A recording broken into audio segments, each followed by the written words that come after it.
Dunia perfilman tanah air semakin menggeliat. Segala genre film hadir untuk menghibur pencintanya. Negeri ini tanahnya subur. Tahun 1990-an, perfilman Indonesia sempat terpuruk. Namun tahun 2000-an kembali bangkit. Para sineas pun aktif menciptakan karya berkualitas. 2013 lalu, dunia perfilman Indonesia sempat diramaikan sang kiai. Film berlatar belakang tahun 1942 ini mengangkat kehidupan Kiai Haji Hashim Asy'ari, pimpinan pondok pesantren Tebu Ireng yang ditangkap karena dianggap menentang Jepang. Penangkapan ini memicu kericuhan di Tebu Ireng. Sang kiai meraih 4 piala citra dalam Festival Film Indonesia 2013 di Semarang. Kita harus melawan. Ganti ini. Ada pula film Tenggelamnya Kapal Van der Wijk. Diadaptasi dari novel berjudul sama karangan Buya Hamka, film ini menjadi yang termahal yang pernah diproduksi Soraya Intersin Film. Proses produksinya sendiri menghabiskan waktu 5 tahun. Jadi buku ini berdasarkan pengalaman cintanya Mas Dika? Iya, sebagian besar isi buku ini adalah pengalaman cinta gue, pengalaman nyata. Film drama remaja pun tak kalah menghiasi dunia perfilman Indonesia di tahun 2013. Cinta Brontosaurus yang diadaptasi dari novel Raditya Dika berhasil menjaring lebih dari 800.000 penonton. Kesuksesan yang sama diraih film drama komedi garapan Monty Tiwa Get Married 4. Masih di tahun 2013, Star Vision menggarap film Slank Gak Ada Matinya. Film ini bercerita tentang perjalanan band slang selama 30 tahun. Film ini pun melibatkan ribuan slankers dalam proses pembuatannya.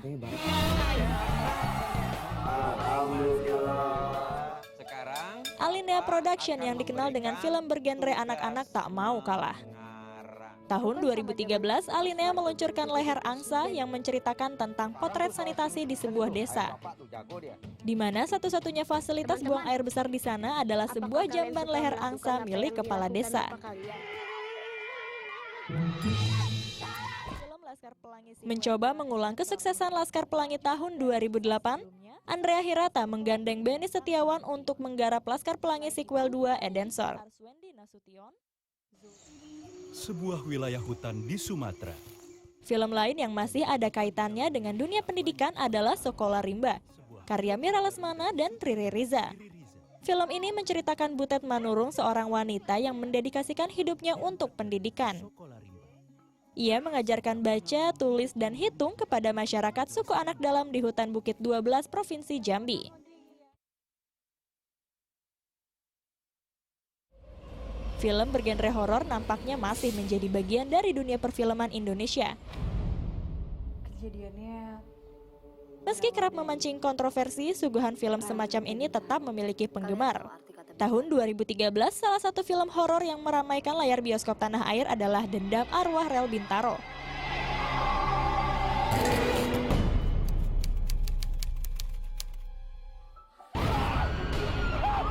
Film diangkat dari kisah nyata kecelakaan kereta tahun 1987.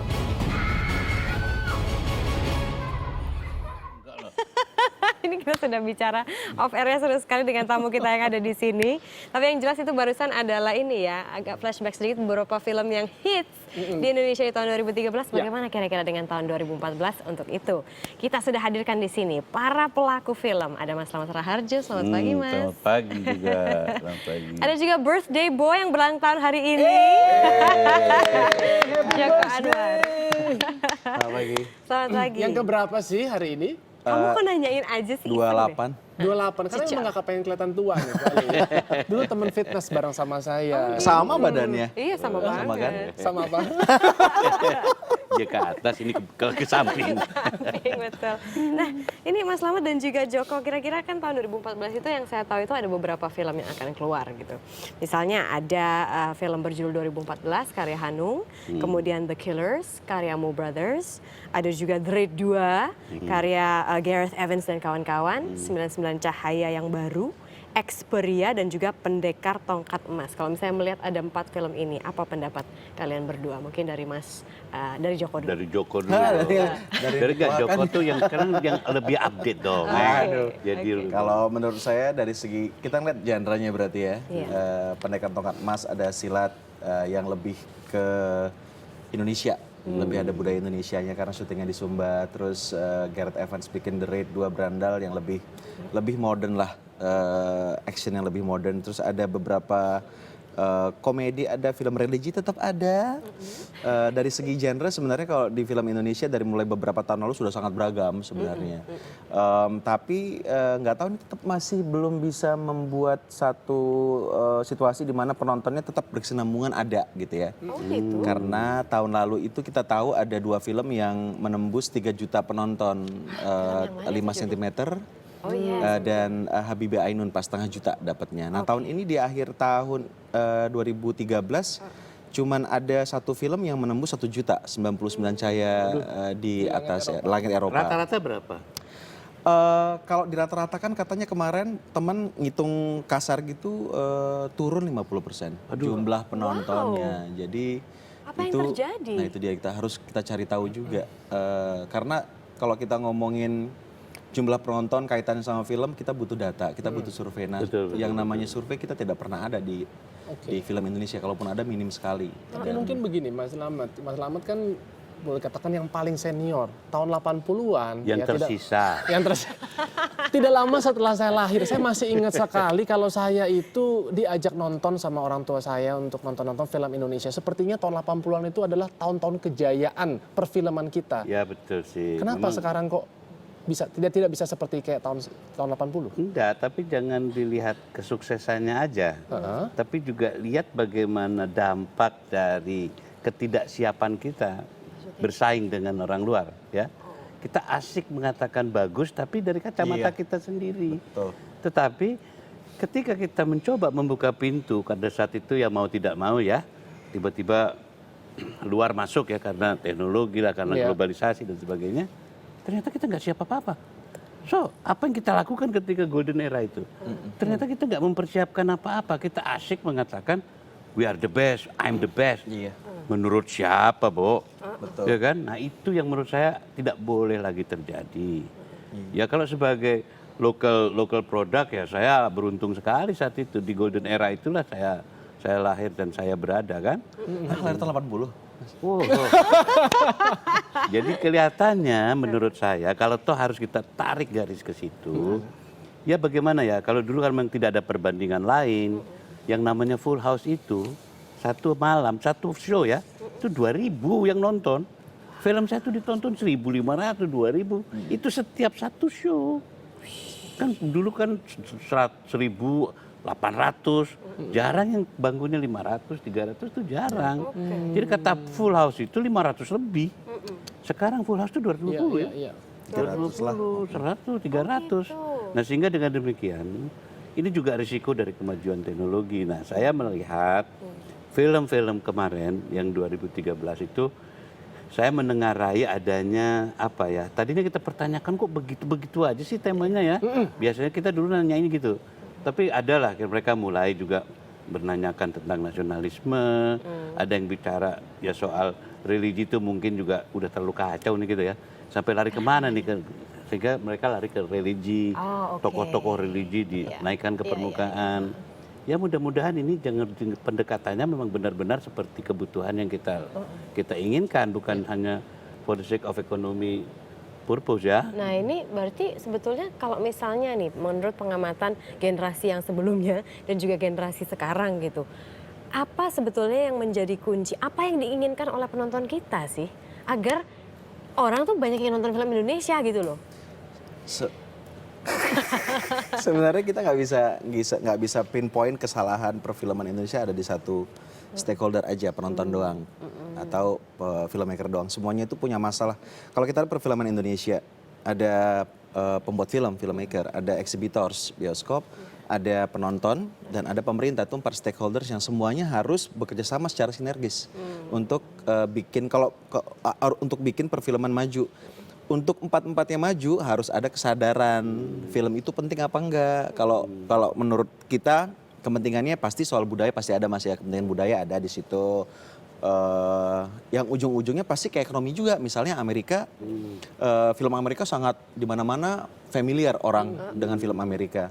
Dengan familiarnya film Amerika kan itu ada produk Amerika juga jadi semua orang pengen punya, itu kembali ke ekonomi walaupun budaya tapi ujungnya ke ekonomi juga gitu loh. Terus apakah film kita butuhkan apa enggak di Indonesia? Kalau saya bilang butuh sekali karena itu adalah sarana pendidikan buat masyarakat walaupun tidak berarti film harus mendidik dan berceramah gitu loh. Nah kalau misalnya itu ada kesadaran empat-empatnya jalan bareng. Pemerintah harus bikin kebijakan yang kondusif untuk membuat semua pelaku industri bisa maju. Itu undang-undang perfilman pemerintah nggak pada tanggung jawabnya itu. Makanya.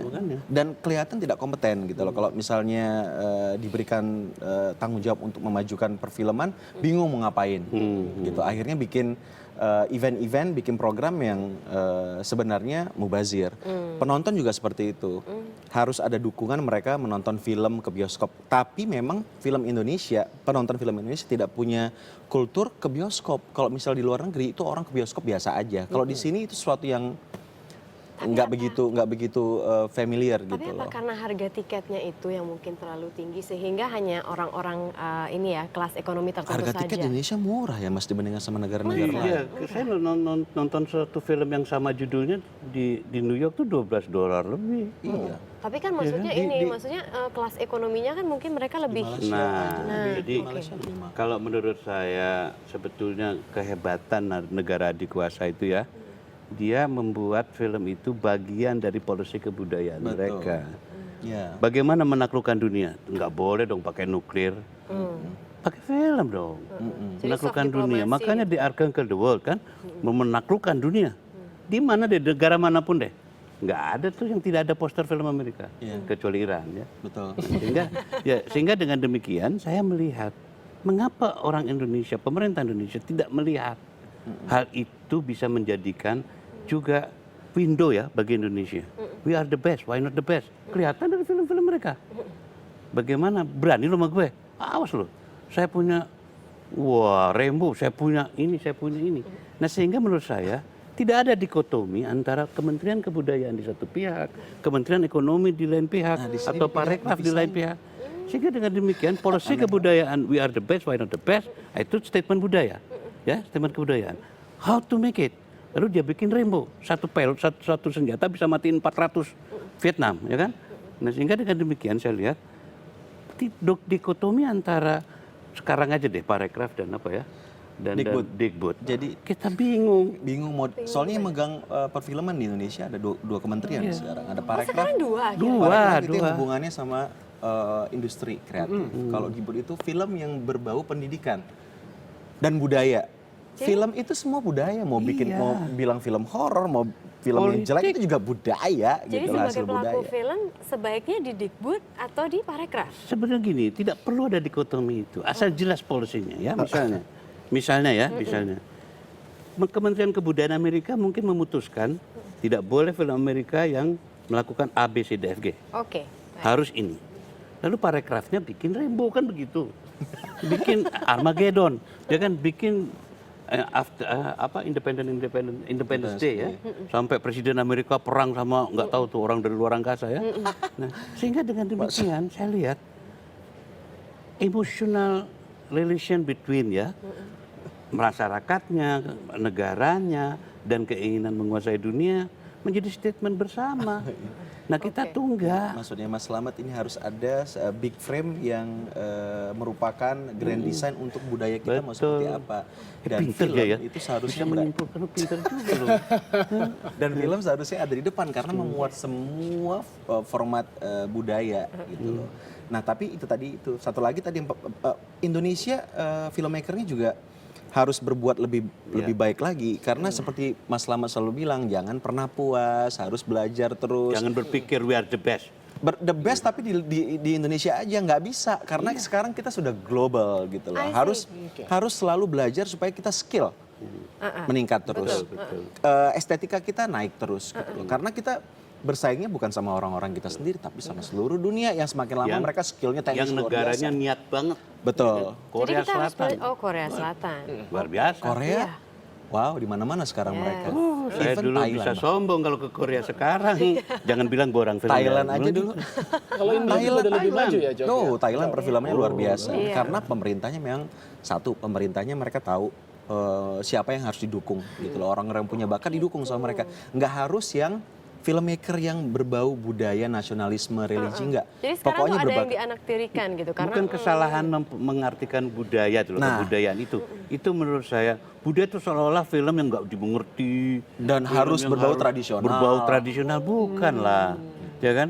Sehingga dengan demikian saya melihat dudukan dulu sih apa tuh kebudayaan sih. Betul. Sehingga tapi jangan kan meeting-meeting sudah sering terjadi nih. loh bukan nyatanya mereka nggak ngerti.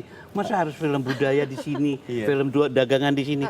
Ya itu nggak betul Padahal juga. semua film menurut saya. budaya. Nah itu gitu. dia kadang-kadang saya juga sering sekali memperhatikan kayak entry-entry Twitter ataupun WhatsApp dari komunitas-komunitas film yang mengatakan setelah bertemu dengan pemerintah begitu, tampaknya seperti Joko katakan tadi, mereka tampaknya belum paham betul begitu apa yang sebetulnya mengapa film ini penting bagi mereka. Iya, pas pulang kok enggak dilakuin. Nah beda ini lagi. Iya. pengalamannya seperti apa sih selama ini? Ini Akhirnya deh, mentok dan kayak bosan saya kan begitu. pernah hidup di alam yang represif, ya kan? Iya. Bikin film dulu itu, sebelum bikin film kita harus jadi orang bijak dulu. Ya.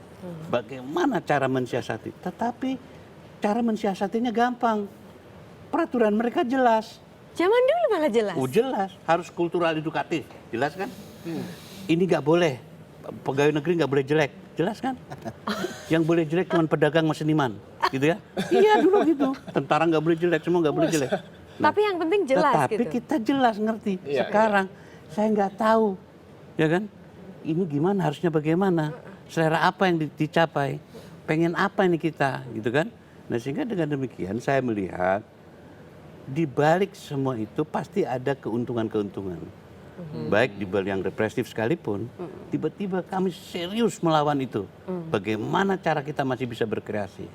Film saya Ponirah Terpidana hanya menceritakan bagaimana kita bisa jadi orang baik kalau hidup di daerah pelacuran. Ya kan? Pelacuran kan in the bracket, maksudnya negeri kita lah, Ya. ya kan? Yang ngejual segala macam. Bagaimana bisa jadi orang bagus kalau saya tumbuh di tempat pelacuran? Makanya judulnya Ponirah Terpidana. Dia sudah terpidana sebelum diadili. Nah sehingga dengan demikian saya melihat bahwa perlawanan kita pun jelas. Nah hari ini saya mau gimana BPI di Badan Perfilman Indonesia dibikin sama Parekraf, ya kan?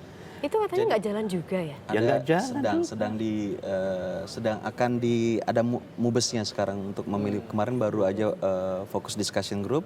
Jadi Badan Perfilman Indonesia itu adalah sebuah badan yang diamanahkan oleh Undang-Undang Perfilman harus ada. Yang sebenarnya kalau di undang-undang itu adalah suatu badan yang diprakarsai oleh masyarakat untuk Difasilitasi oleh pemerintah, quote unquote, untuk memberikan masukan dan membuat tidak sekedar masukan, eksekutif juga. akhirnya. Ya BP2N itu hanya masukan, diminta atau tidak diminta.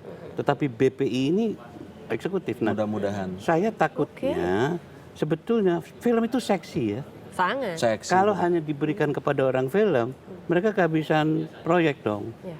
Ya sehingga dengan demikian saya lihat BPI nanti kalau dimasukkan ke dalam yang satu, by the law kita di bawah kementerian yang mempunyai kebudayaan ya. Sekarang nggak hasilnya kemarin FGD-nya nggak di bawah kementerian. Nah, Jadi? sekarang Sendiri. kalau Sendiri. sendiri berdasarkan apa pemerintah membantu dia, berdasarkan apa ini dibuat, apakah ini yayasan, apakah ini apa, tetapi by the law, ya kan, yang namanya film itu.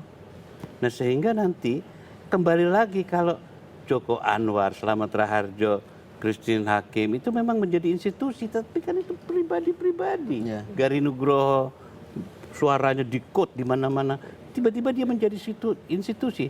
Yang kita harapkan bukan Anwar, bukan saya, bukan Garin, bukan Christine, tapi Indonesia. Itu yang saya inginkan. Ada satu hal yang menarik sebenarnya, industri film kan masih masuk daftar negative list, artinya tidak boleh ada direct foreign investment. Nah, kalau menurut saya itu justru harus diangkat. Karena apa? Kalau kita lihat sekarang banyak sekali film banyak filmmaker yang sebenarnya punya bakat, punya talent, punya potensi, tapi tidak punya financial backup gitu. Nggak ada fundingnya. Kalau misalnya mereka dapat backup, itu mungkin mereka bisa menjadi angin segar buat perfilman Indonesia. Itu yang pertama. Yang kedua, kalau kita lihat sekarang film-film perusahaan-perusahaan film yang besar itu cuma dikuasain oleh beberapa sekelompok orang aja. Jadi yang namanya estetikanya itu juga cuma satu estetika aja. Sedangkan kita butuh seperti yang kita bilang tadi banyak sekali ragam. Ya. Sekarang kalau dilihat genrenya memang berbeda-beda, tapi yang besar-besar tuh semuanya sama. Kita filmmaker nih bukan kayak filmmaker, kita masih kayak locus. Kita hinggap ke satu tema. Kalau dulu religi, wah religi laku, semua diserang sampai habis. Terus pindah ke film nasionalis yang mendidik, film inspiring, diserang sampai habis. Terus sekarang film biopik, film tokoh-tokoh masyarakat, seperti favoritnya Mas Slamet satu ada. Favoritnya siapa? Favoritnya apa? Itu in-joke kita, Oh iya. Terkasih tahu ya? Iya. Nah gitu. Itu ya. Berarti kalau misalnya akan ada player baru itu lebih bagus lagi. Yang ketiga, masalah bioskop. Ini sekarang kita butuh lebih banyak lagi layar bioskop. Tahun 80-an kenapa orang gampang sekali nonton ke bioskop? Karena aksesnya gampang. Di sebelah rumah Sebelah dia rumah ada, bioskopnya. di jalan-jalan ada. Sekarang harus ke Nggak mall. perlu bayar parkir mall. Nah, kalau sekarang harus ke mall mikir macetnya karena jauh kan. Mikir nanti anak gue harus beli popcorn, hotdog dan Biayanya berapa dan sebagainya. betul. Kalau misalnya banyak layarnya, kesempatan sebuah film sekarang misalnya film Indonesia Desember tuh banyak yang bagus-bagus. Ada Van der Wijk, ada Soekarno, ada beberapa judul lagi. Tapi karena bioskop sedikit, mereka saling kanibal. Jadi film-film besar ini kita namakan event film kan. Nah, karena bioskopnya terbatas, begitu masuk yang baru harus turun. Kira-kira mungkin nggak? Dan terbatasnya itu bukan Terbatas karena apa, layarnya. tapi itu bukan hanya layarnya. Terbatas dalam kemungkinan layer 1, layer 2, layer 3 nggak punya Nah itu kemungkinan. loh. Yang Tidak tadi punya akses. kemungkinan untuk masuk ke situ. Karena Padahal tiketnya kan juga Layar 3 kita belum ada. mereka itu adalah, jadi tidak mungkin keragaman terjadi. Zaman itu seorang peneliti film dari Perancis, Jacques Dany, itu datang ke Indonesia. Dia terharu dan menangis ketika saya bawa ke Tanjung Priok, Oma Irama di depan layar ya, di pantai rancap. Assalamualaikum. Satria Bergitar. Dijawab semua. Dan ketika ada semacam hubungan antara masyarakat dan filmnya. Iya. Fantastik, Itu selamat, betul banget. fantastik, selamat. Tetapi di mana mereka bisa menonton itu lagi? Di mana mereka bisa membawa anak-anaknya untuk menonton Bioskop film lagi? grassroots kita nggak ada, nggak punya. Iya, itu. Nah Karena itulah sekarang yang di dalam monopoli. undang-undang perfilman pemerintah pun tidak ada bertanggung jawab atas apa, nggak ada. Oke. Saya ke orang gila aja duduk di DPR sampai jam 4 sore untuk melawan mereka. Tapi akhirnya solusinya Nah, juga tidak. nyatanya solusinya mereka memang nggak ngerti film. Berarti satu konklusi besar, umum, utama itu apa dari kalian berdua? Pastinya yang pertama harus duduk bareng, masing-masing bikin kerjasama, program bareng gitu loh. Kalau dari filmmakernya sekarang kita udah kompak banget nih. Udah kompak Mereka ya? udah bikin guild itu Kita ya. udah bikin gilda-gilda, asosiasi-asosiasi, dan itu semuanya masuk, tidak memandang siapapun, blok apa umur nggak, masuk semua kita bikin bareng, mikir bareng. Kita bikin program, workshop supaya lebih pinter, secara skill teknis lebih jago, secara estetika kita bisa diskusi sama sesama filmmaker atau undang orang luar gitu. Kita juga udah sering berkomunikasi sama pemerintah juga sebenarnya, tapi nggak tahu didengar apa enggak. Ya untuk konsideran. Oh konsiderasi tapi ya Ya, wassalam. jadi begini, gitu, kalau selesai. saya minta, betapa naifnya kita di negeri yang sedang berkembang ini, kita meniadakan pemerintah. Itu Iya, nggak naif. bisa. Pemerintah harus ikut serta, ya, sehingga keakuan orang film, kemandirian orang film itu dalam pengertian kita dalam negara berkembang. Betul. Nah sehingga dengan demikian tidak perlulah anti pemerintah. Nah itu di satu kesadaran pihak, baru kita sekarang, ya kita kan? Oh, gitu. bareng sama Ya dong, pemerintah. tidak perlu karena itu naif banget. Naif Karena mereka banget. stakeholdernya, mereka Ya. membuat kebijakan, nggak bisa Nah. kita bilang we don't know. Pertanyaannya sederhana, kalau tuh ada uang dan fasilitas yang kita minta dari pemerintah, kita minta fasilitas, kita bisa cari uang, tapi kita nggak bisa memungkinkan untuk dapat fasilitas. Misalnya ya kemudahan ke luar negeri ya, untuk urusan sekolah, misalnya apa, andai kata itu didukung. Masa kapten-kapten tentara aja yang dikirim ke luar Saya negeri? aja dulu Mas, Ya kan? kalau misalnya ke luar negeri bawa film festival, itu keluarnya susah banget bawa film itu sendiri. Pulang ke sini itu masuk bea cukai. susah banget. Bayar. Hah, ini film kita. Iya. Kita bawa nama Indonesia loh keluar dari festival itu. Tapi juga seberapa susah. optimis dari Joko terhadap perfilman kita ke depannya? Ya, orang gila kayak kita optimis terus. Iya. Optimis terus. Hanya kegilaan yang bisa mengatasi ini. Betul, Dan karena memang rasanya Joko ya cukup gila. kalau lihat statement-statementnya itulah survive dia. Iya. Imajinasi kita belum miskin ya. Bikin statement doang tapi. Nah, ya. Baik, terima kasih banyak Mas Slamet dan juga Joko. Terima kasih juga Net ya. Terima kasih banyak. Terima kasih banyak. Nah, ini memang terbukti sih. Selama ini kan dukungan pemerintah mungkin belum begitu maksimal, belum semaksimal harapan, tapi mereka terus berkreasi. Jadi kreasi ini dan semangat ini tidak akan putus. Terima kasih banyak kawan-kawan. Terus memperkaya dunia seni di Indonesia.